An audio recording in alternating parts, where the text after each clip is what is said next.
Hola amigos de nuestro podcast Telco Superligero. Gracias por escucharnos una semana más. Y hoy tenemos con nosotros pues a un amigo y a un compañero, Carlos Bernal, que ya ha colaborado con nosotros en algunos episodios. Hablábamos el otro día, ¿no? En episodios muy antiguos del podcast, ¿no? Al principio, ¿no, Carlos? Así es, Joaquín, así es. Es un gusto estar aquí otra vez en mi podcast favorito de las telecomunicaciones en el mundo. Ok, muy bien, de las telecomunicaciones, eso es importante, eso es importante. Carlos, ahora eres director de desarrollo de nuevos negocios en Telecable en Costa Rica, ahora estás en San José, si no me equivoco, ¿no? Así es, Joaquín. Después de una aventura por el mundo, estoy otra vez de vuelta en Costa Rica, en el sitio que considero mi casa y Ok, además en un país donde hay mucho que hacer por las eso es. telecomunicaciones. Eso es perfecto que cuentes esto, porque efectivamente, como muchos de vosotros, los oyentes sabréis, pues Carlos y yo nos conocemos desde hace mucho tiempo, hemos coincidido en diversas vidas profesionales, y Carlos además, como tú lo cuentas, ¿no? Pues tiene un perfil que le ha permitido conocer buena parte del mundo, ¿no? En las comunicaciones, ¿no? Varios países en Latinoamérica, también conoces bien el negocio en Europa y también pues con la experiencia esta que mencionabas, ¿no? Pues en partes de Asia y de Oriente Medio, ¿no? Así es, Joaquín. Es una suerte y no solo haber coincidido contigo en vidas pasadas y estar otra vez en mi podcast favorito de telecomunicaciones, pero especialmente poder hablar de los retos que enfrenta una industria que, aunque es global, tiene retos muy específicos en cada una de las geografías en las que va aterrizando.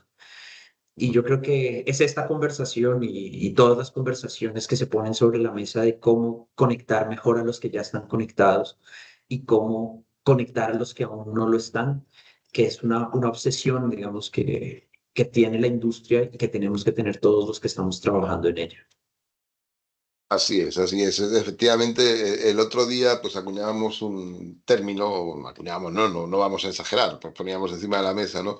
Un término que a mí me gusta y que resume mucho de lo que tú acabas de decir, que es conectar al no tan bien conectado, ¿no? Porque muchas regiones del mundo, pero en general este es un concepto que casi podríamos extender eh, a una enorme parte del mundo, ¿no? Pues disponen de algún tipo de conectividad, algún tipo de conexión, fundamentalmente móvil, con una serie de restricciones, ¿no?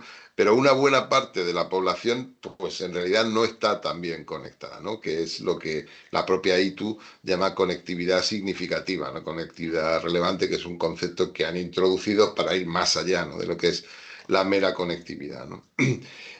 Y eso, siendo un desafío para las sociedades, que lo es, y tú conoces varios países donde eso ocurre, y también donde las soluciones que se están dando pues son más o menos diferentes, es también, creo, una oportunidad para la industria, ¿no? Que tiene la oportunidad de conectar a esa gente, darle una mejor conexión y hacerlo, dentro de lo posible, pues con un modelo de negocio viable y rentable, ¿no? Que nos lleve precisamente pues, a una industria sostenible, ¿no? Así es, y tú lo acabas de decir, y no es solo, digamos que es un hecho tecnológico. Conectar a las personas implica ir desplegando paulatinamente tecnologías que hagan que las conectividades y los servicios que corren encima de esa conectividad sean cada vez mejores.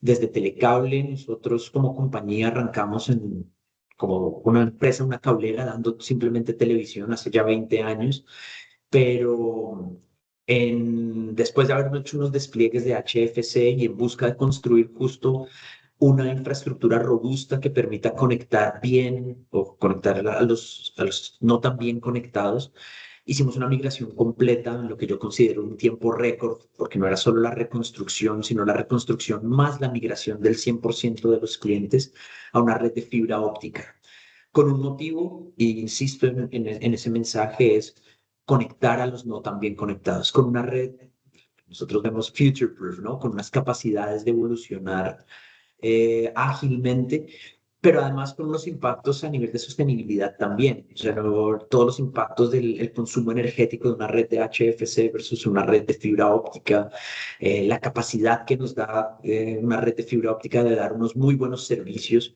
y disminuir, por ejemplo, las salidas a campo de nuestros técnicos con desplazamientos con consumos de gasolina. Entonces, no es solo un impacto a nivel de conectividad, sino una visión de sostenibilidad que tenemos como compañía. Y eso mismo lo estamos ahora extendiendo. Si bien somos una empresa que arrancó en un barrio en San José que se llama Desamparados, pero que ahora tiene una capacidad de conectar en todo el país, estamos dando nuestros primeros pasos en empezar a conectar también en el exterior, moviéndonos hacia Ciudad de Panamá con el mismo espíritu. Una red future-proof que sea capaz de absorber las evoluciones tecnológicas al futuro y que lleve conectividad de calidad a nuestros clientes, ¿no? Esta historia que me estás contando me encanta, ¿no? Porque es que es una historia tan de progreso y de tan de oportunidad asociada a la fibra, ¿no? Que es una tecnología casi imparable. El otro día escribí en algún sitio inevitable prácticamente, aunque luego Sí, vamos a hablar sobre eso y matizarlo, ¿no? Y tú lo comentas, ¿no? Telecable empieza siendo, aprovechando una oportunidad, si quieres pequeña, pues un barrio de San José, ¿no? ¿Sabes? Tú lo has dicho. Y cabalgando sobre la tecnología y dando ese salto fundamentalmente en la fibra, ¿no? Pues consigue primero salir de ese barrio e ir hacia una cobertura nacional en Costa Rica y ahora, pues como comentas, incluso saltará a países vecinos, ¿no? Como Panamá, ¿no? Eh, y sí, adelante, continúa, Carlos. disculpa. No, no, lo que te quería preguntar es, en ese periplo hubo, digamos, si quieres, una elección tecnológica, el HFC, ¿no? Las redes híbridas de fibra y coaxial, que eran probablemente la solución tecnológica en boga, ¿no? Pues para dar los servicios de televisión que tú has mencionado, pero que luego habéis transformado, ¿no? En una red future-proof, en una red pasiva basada en fibra, en una red de FTTH, que además nos has contado tiene ese impacto en la sostenibilidad, ¿no? Es energéticamente más eficiente, pero como además es mucho más fácil de mantener, pues requiere menos energía, ¿no? Pues para su propio movimiento, ¿no? Cuéntanos, si quieres, cuáles fueron las claves precisamente pues para tomar esa decisión, que yo también, como tú, pues conozco a los consejos de administración y en general suelen ser bastante precavidos a la hora de dar estos pasos, ¿no? Mira, yo, digamos, me uno al equipo de Telecable hace 6 meses, pero Ok. de vidas pasadas participé y trabajé con ellos en pensar los temas de la fibra. Lo primero es que no es una decisión sencilla, especialmente cuando miras la historia de Telecable en el 2017, acababa de terminar toda su migración a DOCSIS 3.0 completa de su base de clientes. Entonces, haces una construcción de una red, haces una migración a una renovación tecnológica, un DOCSIS 3, y en el 2000, alrededor del 2020 como compañía empiezas a preguntarte, ¿y? Y entonces surge, ¿y qué pasa con las nuevas tecnologías? ¿Cómo puedo tener una red mejor? Y ahí, por ejemplo, vienen muchos de los valores de Telecable, que yo creo que es uno de los drivers principales que motivó pasarse, cuando recién haces una inversión de HFC DOCSIS 3 y replantear tu red y básicamente reconstruirla de cero. Y es justamente la democratización de las telecomunicaciones de calidad. Y eso está en el corazón de Telecable como empresa desde que nació. O sea, arrancó en una población, digamos, muy específica donde muy pocas empresas se atrevían a brindar esa conectividad y con el tiempo, manteniendo esos valores de democratizar las telecomunicaciones, ha ido utilizando eso como el driver principal para la toma de decisiones. Entonces, cuando llega la pregunta de, ok, está apareciendo la fibra, pero yo acabo de hacer una inversión, yo creo que los drivers estaban justamente en lo que decíamos y es cómo hacer este negocio eficiente en el largo plazo y que sea sostenible, no solo desde la perspectiva energética, sino también como negocio en sí mismo. Y ahí se da la migración con un plan muy agresivo para construir lo que hoy tiene la compañía, que es más de 1 millón de hogares pasados en Costa Rica Y creo que eso ha sido la clave en el crecimiento, esa visión de democratizar el acceso a las telecomunicaciones con unas conexiones de calidad y una red muy buena y un foco muy importante en el servicio, que son los pilares de Telecable, ha hecho que en menos de 4 años se moviera de las posiciones de market share de la tercera posición a hoy muy cerca, si no es el primero ahorita en market share en banda ancha.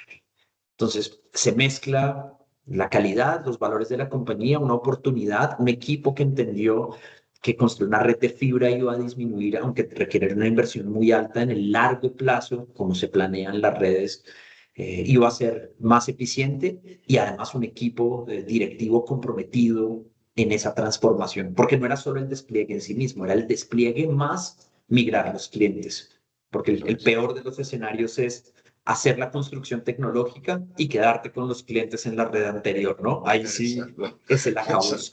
esa es la peor situación y ahora si quieres hablamos sobre algunos casos parecidos. Pero tú lo has dicho, ¿no? La clave es que se toma la decisión de hacerlo rápidamente. Has dado una cifra, 1 millón de hogares pasados. Costa Rica no es un país muy grande. ¿Cuántos hogares aproximadamente tiene Costa Rica?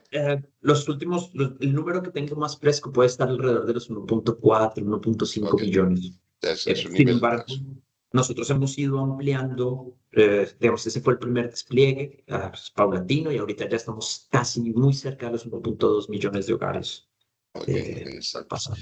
O sea que es un nivel de cobertura amplio para el país que además ha permitido pues multiplicar, ¿no? El market share y de aumentar claramente el número de clientes, ¿no? Como un ejemplo más de esa estrategia, ¿no? De conectar a gente que realmente necesitaba esa conexión, ¿no? Y que estaba esperando que llegara una mejor solución. ¿Cuáles crees que han sido las claves para esa migración tan eficaz que os ha permitido hacerlo en un tiempo récord? Mira, yo creo que es una mezcla de factores. El primero, un mercado que entendía el valor de la fibra y que además, bueno, primero de una construcción muy ágil y Ujú. ya viéndolo desde la perspectiva del cliente, un cliente que entendía el valor de la fibra y que quería un mejor servicio. Lo segundo, digamos, era el compromiso no solo con hacer un despliegue que está fuera de las premisas del cliente, sino hacer un excelente trabajo en el sitio más privado de nuestros clientes, y es el hogar. Al final, la labor de nuestros técnicos de campo es justamente llevar la conectividad en la casa del cliente y que esa experiencia sea atractiva durante un momento crítico y es cuando estoy invadiendo tu espacio para darte un servicio. Entonces, creo que ahí también hubo una clave, un equipo de trabajos de campo y de instaladores que estaba comprometido con dar una muy buena calidad. Y lo segundo, y lo reflejan mediciones de NPERF, por ejemplo, era el compromiso con la calidad a nivel del servicio, ya no en la atención, sino la calidad técnica, ¿no? Entonces, por ejemplo, estadísticas de mediciones independientes hechas por el regulador en Costa Rica nos ponen como un operador que tiene una latencia local de 6.3 milisegundos, ¿no? Y latencias internacionales muy bajas, siendo nosotros el mejor en las latencias internacionales. Además, otro punto era la visión de querer cumplir la promesa de valor. Estadísticas de nuevo hechas y mediciones hechas por el regulador, que son mediciones independientes, demuestran que nosotros cumplimos con las velocidades que le vendemos a nuestros clientes, tanto en el upsell, en el uplink como en el downlink. Y eso, mezclando esos tres factores, ha hecho que los clientes quisieran venir, no solo los que ya eran nuestros clientes y migraran, sino todo el crecimiento que hemos tenido que absorber de clientes nuevos que ven en Telecable un operador de telecomunicaciones que les da calidad, que les da muy buen servicio a nivel técnico, pero que también les da muy buen trato como clientes. Ok, estupendo, estupendo. Es una historia muy, muy, muy interesante, Carlos. Oye, cambiando un poco de tema, y te voy a pedir tu opinión, ayer veíamos precisamente algunos datos y algunas estadísticas, concretamente estos datos eran de UCLA, que reflejaban la migración que los grandes operadores de cable norteamericanos, en Estados Unidos y Canadá, están haciendo de sus redes DOCSIS, ¿no? Hasta el futuro estándar DOCSIS 4.0 y esas cosas. No es una migración sencilla y por eso pues es un proceso progresivo, ¿no? Que incluso Ookla es capaz de ir traceando precisamente midiendo la velocidad y la latencia, ¿no? Te hago una pregunta, ¿por qué crees que hacen eso? ¿Por qué siguen ese camino en lugar de seguir el vuestro, ¿no? Que es el que yo recomendaría también, ¿no? A la mayoría de los clientes y que probablemente es el más popular en el mundo, excepto en Estados Unidos, ¿no? Obviamente, con la poca información que uno puede tener, ¿no? Y un conjunto de suposiciones Eso es, muy eso es. amplias, es retos en el despliegue del cable en sí mismo, tanto en mano de obra calificada para poder hacer los despliegues, todo lo que tienes que hacer, la reconversión de tus equipos de campo. Yo creo que también ahí hay una variable muy importante y es que no es lo mismo construir y hacer una migración a tener que de un momento para otro transformar a tus equipos de despliegue en equipos capaces de hacer fusiones, algunas veces en altura, otras veces en cámara. Entonces, creo que hay retos operativos en un país tan grande como Estados Unidos y donde las distancias son tan amplias entre las unidades inmobiliarias que puede que para algunos operadores les resulte más atractivo en el inmediato plazo hacer cambios en elementos activos intermedios que tener que volver a desplegar toda la red de fibra. Sin embargo, como tú dices, yo creo que este negocio, las telecomunicaciones encontraron hasta cierto punto un santo grial con las redes pasivas, donde una vez haces un despliegue, y los siguientes problemas en el CAPEX son un tema de electrónica. Es decir, la capacidad de tu red, ya no tienes que volver a pasar un hilo, salvo expansiones en la red, pero el resto lo resuelves solo en dos puntos, en el cliente que sea capaz de codificar, bueno, de codificar, que sea capaz de procesar para tener mayores velocidades y en el punto de emisión, porque en el resto tienes prismas en el medio. Entonces, creo que es una decisión completamente razonable, pero que en el largo plazo es inevitable tener que migrar a la red de fibra para poder hacer el negocio sostenible y de fácil evolución. Sí, yo estoy de acuerdo contigo. Si me permite, yo sería un poco más agresivo, ¿no? Lo que sucede es que el entorno competitivo en Norteamérica, en Estados Unidos y en Canadá, pues también es completamente diferente, ¿no? Y los Sí, grandes operadores de cable, pues tienen, digamos que un entorno competitivo que les permite pensar las cosas de otra manera, ¿no? cierto, cierto, cierto. ¿Sabes? O sea, Claro. el tema. Sí, sí, perdona, Carlos. No, voy muy alineado con eso. Y es que donde no hay alguien que tenga un incentivo para pegar el puño en la mesa y decir, voy con algo transformador, es más fácil crecer incrementalmente. Eso es. La pregunta es, ¿qué va a pasar con los que hagan la migración a DOCSIS 4.0 el día que llegue alguien que le pegue a la mesa? Eh, Exacto, exacto, exacto, exacto. Esta decisión se toma precisamente valorando el riesgo de que alguien con fibra te haga el overbuild, ¿no? Y diga, pues yo soy capaz de construir fibra y entonces, pues el juego es uno completamente diferente, ¿no? es, Eso es, eso es. Que es- es, que es una situación como la que podemos estar viendo en Colombia, ¿no? Que es un país que tú conoces perfectamente también, ¿no? Entonces, ahí estamos viendo que claro que tiene una gran red HFC, sí ha tomado esa decisión, ¿no? De migrar a migrar a fibra en lugar de seguir trabajando versiones de Doxy, ¿no? Tal cual, y ahora que mencionas el mercado colombiano, es uno, hay algunos operadores donde fueron muy agresivos en despliegues de fibra y se hicieron grandes proyectos de transformación a nivel de infraestructura, pero que si no se acompañan justamente de esa capacidad de migrar los clientes o de atraer los clientes, la fibra per se no te asegura que los clientes vengan. Tener Eso es. fibra tiene que complementarse con un ecosistema comercial, de servicio, de instalación que haga que la gente lo desee, porque si no, no tiene ningún incentivo al cambio. Y en el mismo mercado colombiano, pues se puede ver redes de HFC que desde hace mucho tiempo, y pues, está hablando ya hace más de 10 años, tienen competencias en fibra, pero que nunca llegaron a resentir en su base de clientes ese new player con una red. Y nos lleva de nuevo al mensaje, ¿no? No es solo la red. La red es un habilitador para la transformación de la industria. Eso es un elemento clave, pero no es exclusivamente suficientes, o sea, necesitan más cosas y tú has puesto ahí varios ejemplos que es cierto, a menudo se me olvidan, pero están ahí encima de la mesa. De hecho, nosotros ahora, cuando contamos esta historia, sabes, en España, ¿no? En el mercado español, pues hay como en el colombiano y tal, y probablemente, aunque es distinto, como en el costarricense también, hay operadores muy locales de fibra, porque la fibra es una tecnología que te permite ser muy local, porque es muy fácil de desplegar y bueno, te permite ser muy local, ¿no? En España, tú sabes, siempre hablamos de en torno a más de 400 operadores, 200 de los cuales pues, pueden llegar a ser relevantes, que son muchos.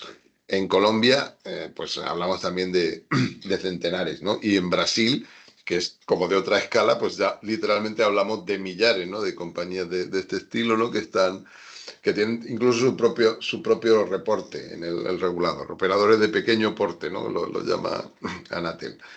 Eh, entonces, ahora, bueno, ahí hay un proceso de consolidación muy serio que va ocurriendo de manera paulatina, ¿sabes? En la que se va tratando de aumentar el tamaño, pero en la línea de lo que tú decías, la industria ha madurado hasta el punto de que ahora lo que hace atractivo a un determinado operador con el modelo que tenga, sea más bien una Infraco, sea más bien una Selco, ¿sabes? Con el modelo que tenga es, por una parte, esa huella, digamos, esa fibra desplegada, ¿sabes? Con el menor nivel de overlap posible, en zonas Ujú. atractivas, una red de calidad, todas esas cosas se miran y eso es importante, pero también yo creo que están demostrar que tienes esos skills para llenar la red o que puedes conseguir que alguien los tenga para llenar la red. Y eso en España en este momento quiere decir ser capaz de vender en zonas rurales o en zonas que tienen mucha segunda residencia asociada habitualmente a un uso turístico o estacional, ¿no? Y es clave, ¿no? O sea, no vale solo tener la red, sino hay que saber llenarla, ¿no? Y eso encaja mucho, ¿no? Con vuestra experiencia, ¿no? Con la que estabais contando, ¿no?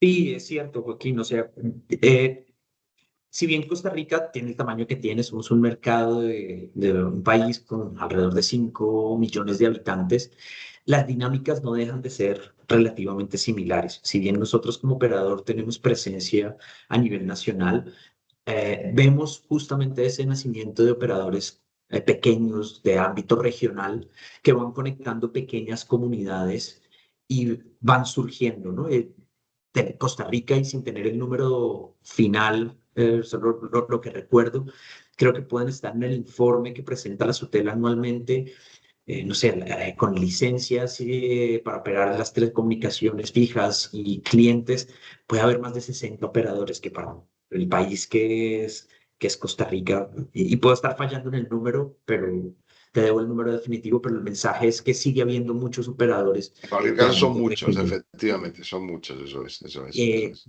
y eso pues pone retos sobre la industria, retos operativos, digamos, de cómo atiendes esas comunidades que están no necesariamente en centros urbanos, cómo estructuras tu equipo de trabajos de campo para poder atenderlo, tu equipo de averías, cómo haces que la conectividad tenga redundancias. Costa Rica es un país donde los despliegues aéreos son el pan de cada día.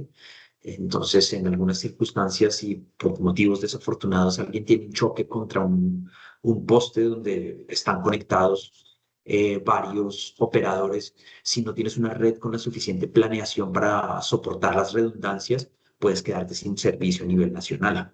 Por suerte, Telecable es una empresa que pues, invierte justamente en tener esas redundancias y sufrimos muy poco de estas grandes caídas nacionales, pero pues nos permite llegar a las regiones a poder atenderlos. Y ahí aparecen los otros retos, ¿no? ¿Cómo montas, ya superada la parte técnica, cómo estructuras un equipo comercial para atender las ventas en las regiones?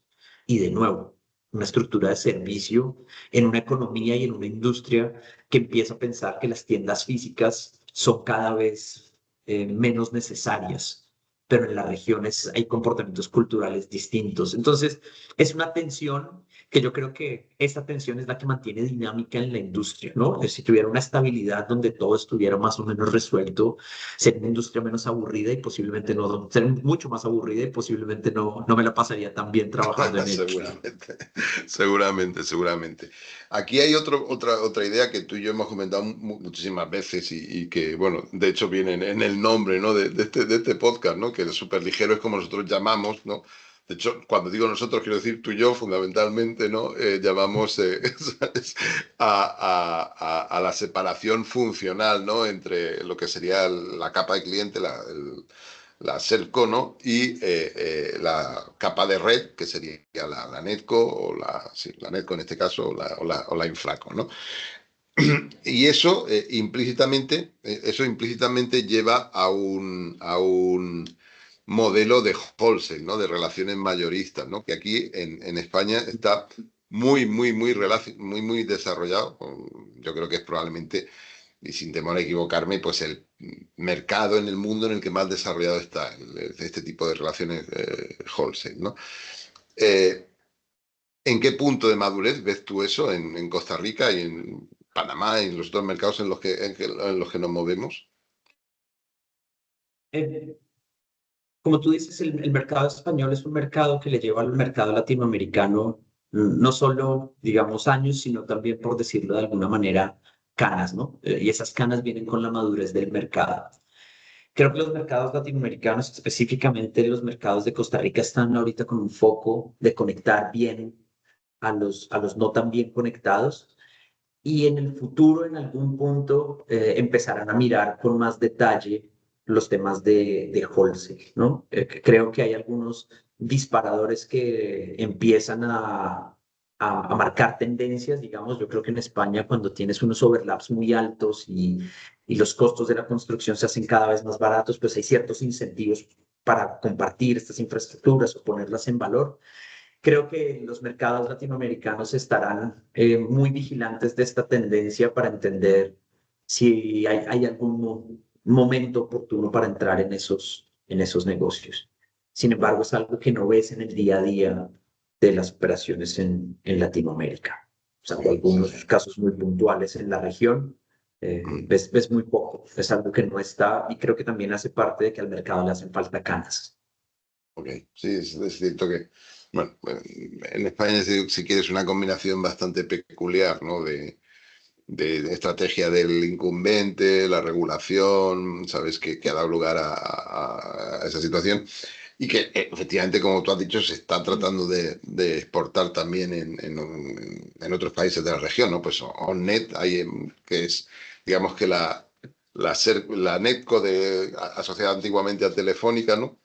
¿Mm? Ahora, irónicamente, ¿no? Queda la Netco, pero la Serco desaparece, ¿no? O está en retirada, ¿no? Pero Así bueno, es, yo creo que es que son justo eso que las dinámicas del mercado latinoamericano que tiene comportamientos muy particulares, pues donde actores como Telefónica están saliendo, otros se están reforzando en algunas de las geografías y es parte de la tensión que tenemos que vivir en la región sin perder de vista que al final lo que nos interesa y creo que nos tiene que interesar a todos, además de hacer nuestros negocios rentables, es justamente democratizar una conectividad de calidad porque es el habilitador de una economía que no es, que antes era la promesa del futuro, ¿no? Es que algún día, es que es la economía, es el pilar de la economía moderna, tanto en los negocios, las micropymes, que son una de las, digamos, fuentes empresariales más grandes de los mundos latinoamericanos, las pymes y las SOHO